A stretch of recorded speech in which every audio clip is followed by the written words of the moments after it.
Assalamualaikum warahmatullahi wabarakatuh. Kembali lagi dalam pelajaran bahasa Inggris dengan Bu Argi. Well, how are you students? Apa kabar anak-anak? Alhamdulillah, Bu Argi harap semuanya dalam keadaan sehat walafiat dimanapun kalian berada. Semoga kalian tetap semangat dalam mengikuti pembelajaran bahasa Inggris. Well, let's get started for our today's lesson. Oke, untuk pertemuan kali ini kita masih melanjutkan materi yang minggu lalu, yaitu introduction atau perkenalan. Nah, tujuan pembelajaran dari pertemuan kali ini ada 3, yaitu yang pertama kita akan mempelajari tentang language features atau unsur kebahasaan. Oke, tujuan dari sini adalah kalian dapat mengidentifikasi unsur kebahasaan tentang introduction atau perkenalan. Kemudian yang kedua, kita akan mempelajari pronoun atau kata ganti. Nah, setelah kalian mempelajari pronoun, harapannya tujuannya adalah agar kalian dapat membuat kalimat menggunakan pronouns atau kata ganti secara tepat. Kemudian yang ketiga, kita akan mempelajari simple present tense. Harapannya setelah kalian mempelajari ini, kalian dapat membuat kalimat dengan kata kerja simple present tense secara tepat pula. Oke, baik anak-anak, kita lanjutkan untuk yang pertama. Language features, unsur kebahasaan. Apa saja yang akan kita pelajari? Mari kita lihat. Nah, dalam memperkenalkan diri atau orang lain, terdapat beberapa unsur kebahasaan yang perlu diperhatikan. Nah, unsur kebahasaan yang akan kita pelajari di sini ada 2 macam, yaitu yang pertama, pronoun atau kata ganti, kemudian yang kedua ada simple present tense. Oke, apa sih pronoun? Kita lihat penjelasannya. Pronoun adalah kata ganti yang digunakan untuk orang, benda, binatang, atau hal spesifik lainnya. Dalam bahasa Indonesia, kata ganti meliputi saya, kamu, kalian, kami, kita, mereka, dia, dan itu. Ya, itu merupakan contoh kata ganti yang ada dalam bahasa Indonesia. Baik, yang kedua, kita akan mempelajari simple present tense. Nah, simple present tense adalah bentuk kata kerja yang digunakan untuk menyatakan fakta, kebiasaan, atau situasi yang permanen. Nah, 2 unsur kebahasaan ini yang akan sering kita gunakan dalam memperkenalkan diri atau memperkenalkan orang lain. Baik, mari kita perdalam tentang pronoun dan simple present tense. Next, pronoun atau kata ganti.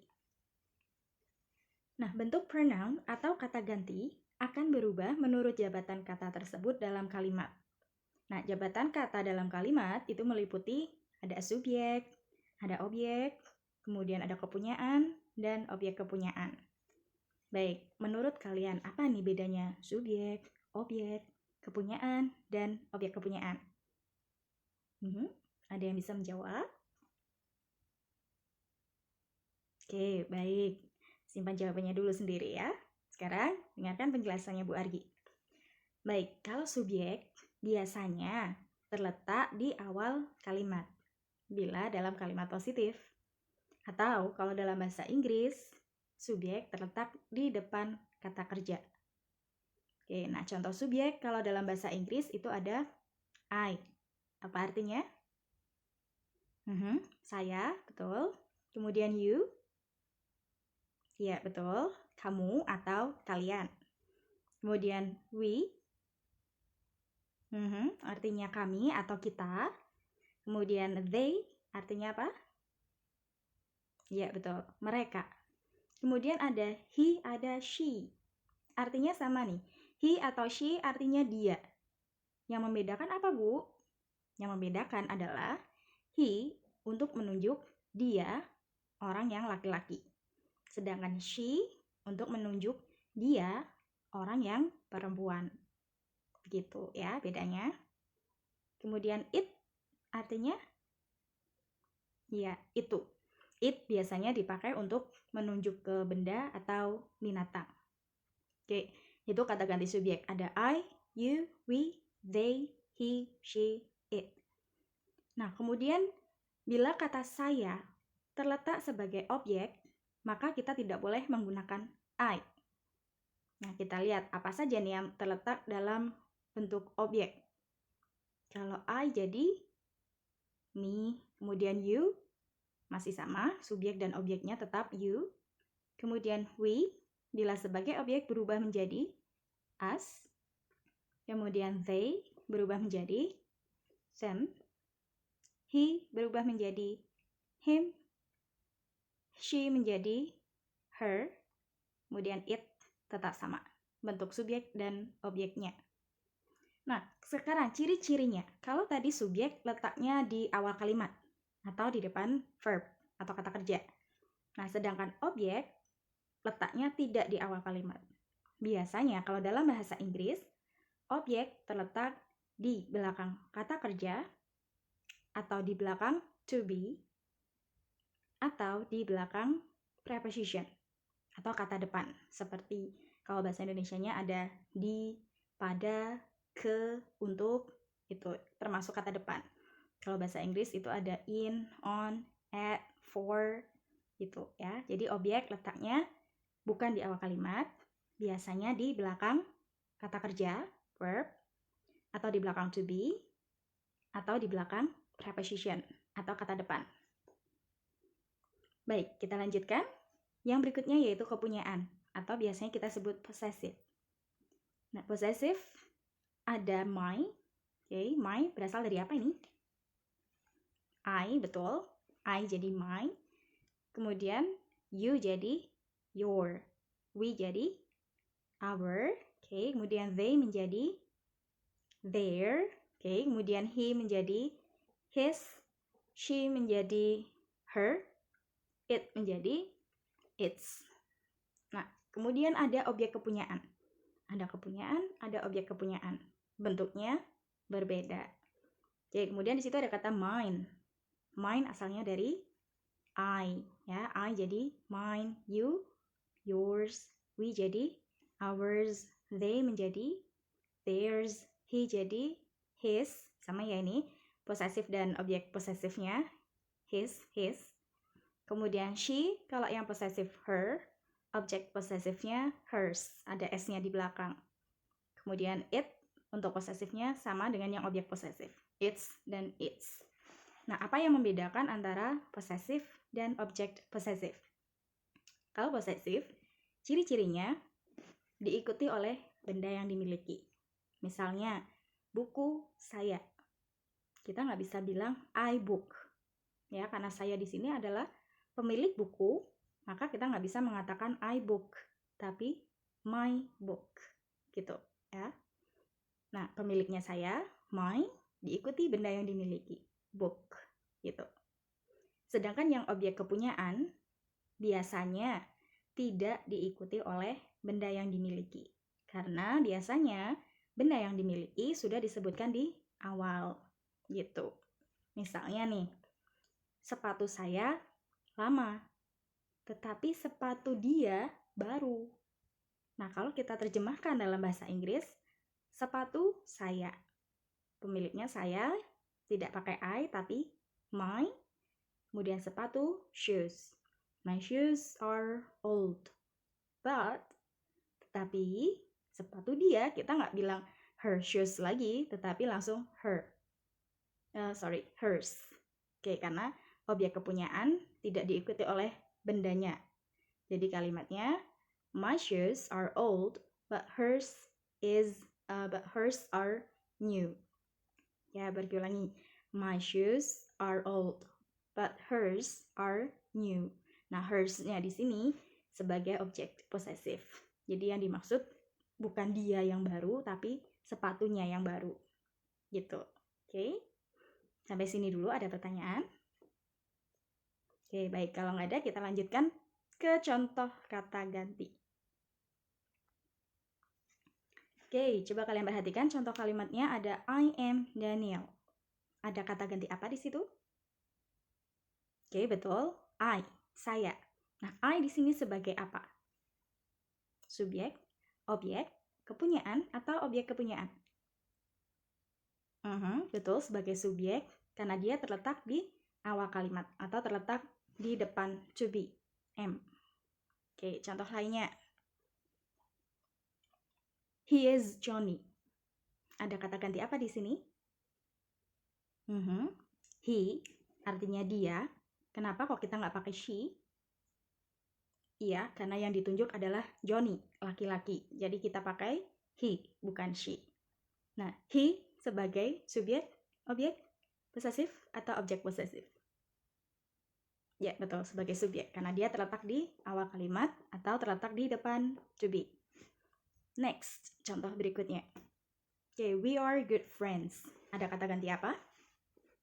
Oke, we artinya kami.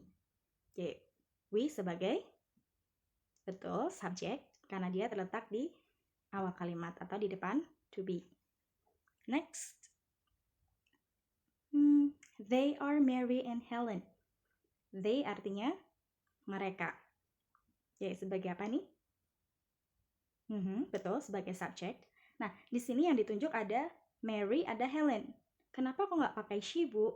Kan Mary dan Helen perempuan. Kenapa coba?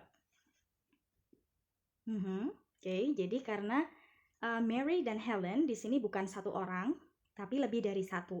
Ya, jadi meskipun Mary dan Helen ini perempuan, kita tidak pakai she.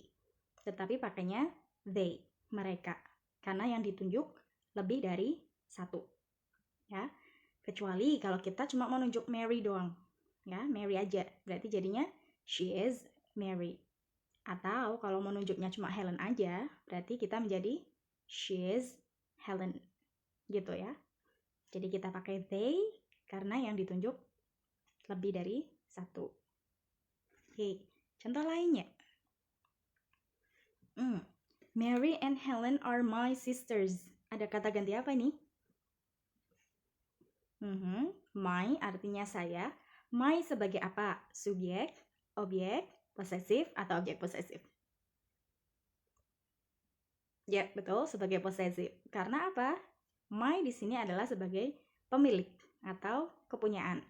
Oke, benda yang dimiliki yaitu sisters. Karena ada pemilik diikuti dengan benda yang dimiliki, maka my di sini adalah sebagai posesif, ya, atau kepunyaan.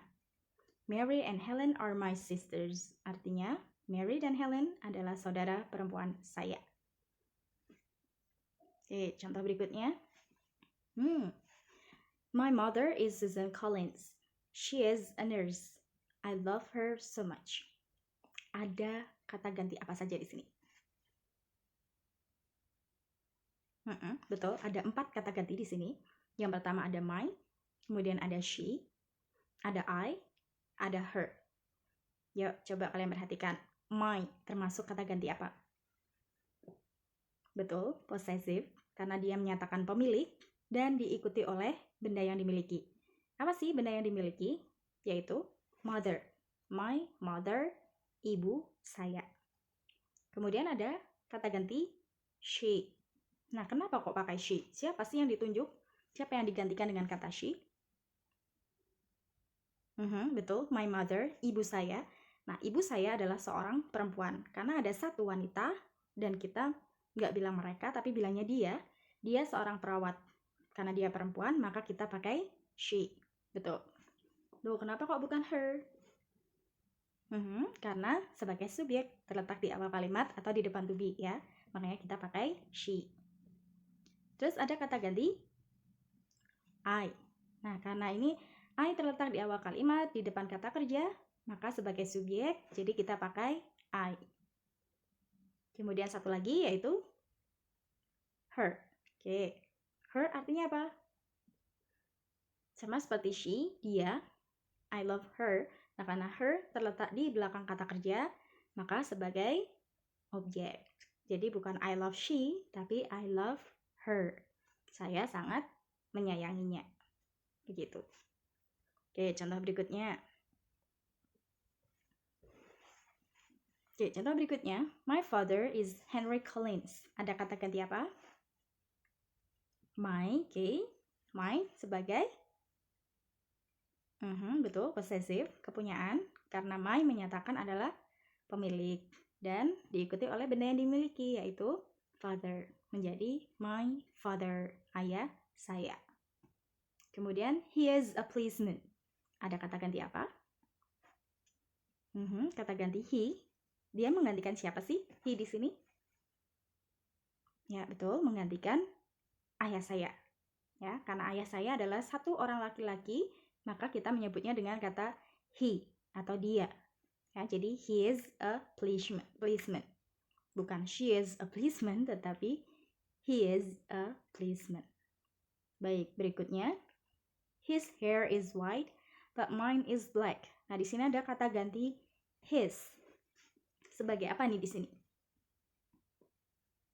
Sebagai kepunyaan, ya, karena ada his hair, rambutnya. Jadi itu rambut siapa sih yang putih? Itu rambut ayah, ya, karena rambutnya ayah yang putih, jadi kita pakai his hair. Nah, di sini but mine is black, tetapi mine di sini apa maksudnya? Maksudnya adalah rambut saya, ya. Jadi rambut ayah putih, tetapi rambut saya hitam. Nah, mine termasuk objek possessive atau objek kepunyaan. Kenapa pakai objek kepunyaan? Karena menyatakan pemilik dan tidak diikuti oleh benda yang dimiliki. Jadi kalau tadi rambut ayah ada his hair, ketika kita pakai mine, kita nggak bisa mine hair. Ya. Nah, tujuan dari menggunakan objek posesif adalah supaya tidak mengulangi menyebutkan benda yang sudah disebutkan di awal tadi. Jadi, supaya kita tidak mengulang kata hair, maka kita menggunakan objek posesif. Jadi, benda yang dimilikinya sudah tidak disebutkan lagi. Ya, jadi bukan his hair is white, but my hair is black. Nah, itu nanti double kata hair, maka sebagai gantinya kita menggunakan kata mine. Ya, his hair is white, but mine is black. Jadi rambutnya putih, tetapi rambut saya hitam. Gitu. Nah, ini dia rangkuman pronoun atau kata ganti. Tabelnya ada subjek, objek kepunyaan, dan objek kepunyaan. Oke, coba kalian perhatikan lagi. Saya ketika menjadi subjek, maka menggunakan kata I. Tetapi ketika menjadi objek, maka menjadi me. Untuk kepunyaan, my. Objek kepunyaan, mine. Oke, jadi saya, kata gantinya ada 4, yaitu I, me, my, mine. Oke, kemudian ada you. You bisa berarti kamu, bila yang diajak bicara adalah satu orang, yang ditunjuk satu orang. Atau bisa berarti kalian, bila yang ditunjuk atau yang diajak bicara itu lebih dari satu. Nah, you berubah menjadi you untuk objek, masih sama. Kemudian kepunyaan your, objek kepunyaan menjadi yours. Oke, yuk hafalkan.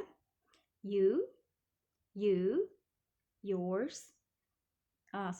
Kita ulangi. You, your, yours. Gitu. Kemudian we, artinya kami atau kita. Oke, we berubah menjadi us, our, ours. Oke, kita hafalkan. We, us, our, ours. Berikutnya ada they, artinya apa tadi? Mereka, ya betul. They berubah menjadi them, their, theirs. Oke, kita hafalkan lagi.